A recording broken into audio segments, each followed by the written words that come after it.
So you've been wanting to buy a digital piano, but you're not sure what to get. There are so many different options out there. What do I even buy? Hi, I'm Jazer. I've been playing the piano for 16 years. I own both an acoustic piano and also a digital piano, and I'm here to give you 3 things to consider before you buy your digital piano. Let's get into it. Now, the first thing you want to consider is your budget. I recommend spending at least $1,000. When you're wanting to buy a piano, I don't recommend you go cheap, because when you go with something that's affordable, it's not likely it's going to sound great, it's not likely it's going to feel great, and so you're probably not going to have the best time practicing on this instrument.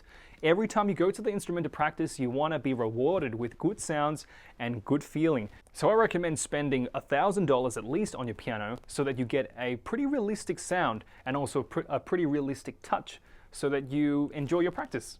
The second thing you want to think about is how many keys are you going to purchase. Now, keyboards, they come in 61, 76, or 88 keys. I recommend just getting straight up the 88 keys.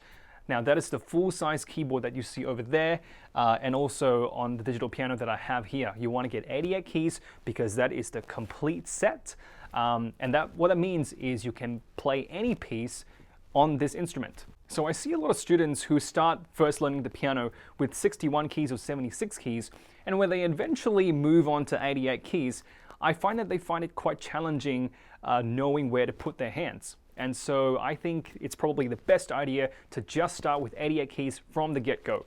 Now, the next thing you want to consider is which brand do you actually buy. Now, there are so many different brands out there. I recommend these 4 brands: Yamaha, Korg, Roland, and Casio. So they've been around for a long time. They're tried, they're tested, they're sturdy, they sound good.